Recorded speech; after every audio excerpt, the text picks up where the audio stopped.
ഉയർന്ന നിലവാരത്തിൽ തന്നെയാണ് കേരളത്തിൽ സ്വർണ്ണ വ്യാപാരം പുരോഗമിക്കുന്നത്. ഒരു പവൻ ലഭിക്കണമെങ്കിൽ കുറഞ്ഞത് 1.5 ലക്ഷമെങ്കിലും നൽകേണ്ടി വരും. നിലവിൽ എന്തായാലും വില ഉയർന്നു നിൽക്കുന്ന സാഹചര്യത്തിൽ സ്വർണം വാങ്ങാനായി ഉപഭോക്താക്കൾ മടിക്കുകയാണ്.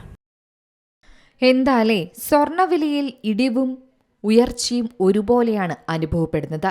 കഴിഞ്ഞ ദിവസങ്ങളിൽ കുറച്ച് വില കുറഞ്ഞെങ്കിലും ഇന്ന് കുത്തനെ കൂടിയിരിക്കുകയാണ്. സ്വർണ്ണവില 1 ലക്ഷം എന്നത് സാധാരണ കാര്യമായി ഇന്ന് ആളുകളിൽ കണ്ടു തുടങ്ങി. ഇത് ഇങ്ങനെ തന്നെ തുടരാനുള്ള സാധ്യതയാണ് നിലനിൽക്കുന്നത്. ഈ സ്വർണ്ണവില ശരിക്കും പറഞ്ഞാൽ സാധാരണക്കാരെ മാത്രമല്ല ഇടത്തരക്കാരെയും ബുദ്ധിമുട്ടിക്കുന്നുണ്ട്. വലിയ സ്വർണ്ണ നിക്ഷേപകരെ സംബന്ധിച്ച് ആഭരണങ്ങളല്ലാതെ സ്വർണ്ണത്തിൽ നിക്ഷേപിക്കാനുള്ള മറ്റ് പല മാർഗങ്ങളും ഇന്നുണ്ട്. പക്ഷേ സാധാരണക്കാരെ സംബന്ധിച്ച് ഇടത്തരക്കാരെ സംബന്ധിച്ചുമൊക്കെ കുറച്ച് പണം കിട്ടുമ്പോൾ, കുറച്ച് മിച്ചമുണ്ടാകുമ്പോൾ, സമ്പാദ്യമുണ്ടാകുമ്പോൾ പെട്ടെന്ന് 1 ഗ്രാം സ്വർണം പോയി വാങ്ങാമെന്നാണ് ചിന്തിക്കാറുള്ളത്. പക്ഷേ ഇന്നങ്ങനെ കഴിയില്ല. ആഗോളതലത്തിൽ സ്വർണ്ണവില വർദ്ധിക്കുകയാണ്. കേന്ദ്ര ബാങ്കുകൾ വലിയ രീതിയിൽ സ്വർണം ഇന്ന് വാങ്ങിക്കൂട്ടിയിട്ടുണ്ട്. മാത്രമല്ല, അമേരിക്കൻ ഗവൺമെന്റ് പുറപ്പെടുവിക്കുന്ന കടപ്പത്രങ്ങൾ എപ്പോഴും ഒരു വില്ലൻ സ്ഥാനത്തുണ്ട്. ഈ അമേരിക്ക സൃഷ്ടിക്കുന്ന പ്രശ്നങ്ങൾ കാരണം അമേരിക്കയുമായി ബന്ധപ്പെട്ട എല്ലാത്തരം നിക്ഷേപങ്ങളിൽ നിന്നും ലോകത്തിലെ മിക്കവാറും രാജ്യങ്ങളിലെല്ലാം തന്നെ അവരുടെ നിക്ഷേപം സ്വർണത്തിലേക്ക് മാറ്റുകയാണ്. സ്വാഭാവികമായും അങ്ങനെ സ്വർണത്തിന് ഡിമാൻഡും വിലയും വർദ്ധിക്കും. സംസ്ഥാനത്ത് ഇടിവ് സംഭവിക്കുമ്പോഴും അത് വലിയൊരു ആശ്വാസമല്ല എന്നാണ് പറയുന്നത്. പക്ഷേ ഇതൊക്കെ ഒരു വലിയ കുതിപ്പിലേക്കുള്ള യാത്ര തന്നെയാണ്. 1 പവന് 1,18,000 മുകളിലാണ് വില. 1 പവൻ ലഭിക്കണമെങ്കിൽ കുറഞ്ഞത് 1,30,000 എങ്കിലും നൽകേണ്ടി വരും. എന്തായാലും വില ഉയർന്നു നിൽക്കുന്ന സാഹചര്യത്തിൽ സ്വർണം വാങ്ങാനായി ഉപഭോക്താക്കൾ മടിക്കുന്നുണ്ടെന്നും വ്യാപാരികൾ പറയുന്നു. കൂടുതൽ ലാഭം പ്രതീക്ഷിച്ച് വിൽക്കാനായി ജ്വല്ലറികളിലേക്ക് ഓടുന്നവരും ഇക്കൂട്ടത്തിലുണ്ട്. എന്നാൽ ഇപ്പോൾ സ്വർണം വിറ്റാൽ കാര്യമായ വില ലഭിക്കില്ല. കാരണം ഇന്നത്തെ വിലക്കുറവും താൽക്കാലികമെന്ന് പറയേണ്ടി വരും. ഇനി മുന്നോട്ട് വലിയ രീതിയിലുള്ള കുതിപ്പ് തന്നെയാണ് സ്വർണ്ണവില നടത്താൻ പോകുന്നത്.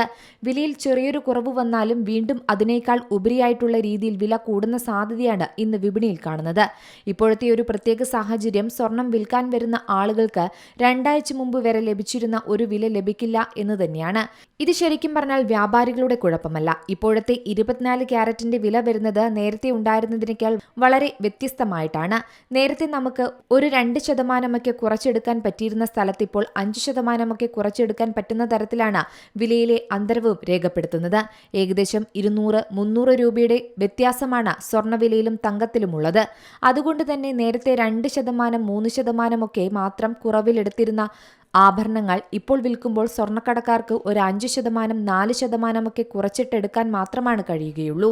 അതുകൊണ്ട് തന്നെ അത്യാവശ്യക്കാർ അല്ലാത്തവർ കാത്തിരിക്കുന്നതാണ് നല്ലതെന്നാണ് വ്യാപാരികൾ സൂചിപ്പിക്കുന്നത്. മാത്രമല്ല, വലിയ തോതിൽ സ്വർണം വാങ്ങിക്കൂട്ടുന്ന ആളുകളുടെ അല്ലെങ്കിൽ രാജ്യങ്ങളുടെയൊക്കെ ഡിമാൻഡിന്റെയും സപ്ലൈയുടെയും അനുസരിച്ചാണ് വലിയ തോതിൽ സ്വർണത്തിന്റെ വിലയിൽ വ്യത്യാസം അനുഭവപ്പെടുന്നത്. നമ്മുടെ നാട്ടിലെ വില വ്യത്യാസം പണ്ട് കാലത്ത് പറയുമായിരുന്ന കല്യാണ ദിവസമായിരുന്നു. എന്നാൽ ഇപ്പോഴങ്ങനെയല്ല. സ്വർണ്ണവിലയുമായി ബന്ധപ്പെട്ട് കല്യാണം, മാസത്തിന്റെ കണക്ക്, മറ്റ് ആഘോഷങ്ങളുടെ കണക്കുമായി യാതൊരു ബന്ധവുമില്ല എന്നാണ് വ്യാപാരികൾ പറയുന്നത്. ഈ ട്രെൻഡ് തുടരുകയാണെങ്കിൽ സ്വർണ്ണവില ഇനിയും 2 ലക്ഷത്തിലേക്കുള്ള കുതിപ്പ് തുടരും.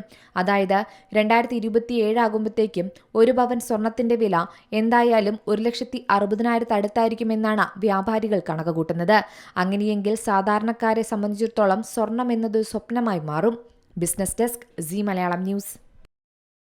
ഏറ്റവും പുതിയ വാർത്തകളും വിശേഷങ്ങളും വിരൽത്തുമ്പിലറിയാൻ സീ മലയാളം ന്യൂസ് എല്ലാ ഡിജിറ്റൽ പ്ലാറ്റ്ഫോമുകളിലും ലഭ്യം.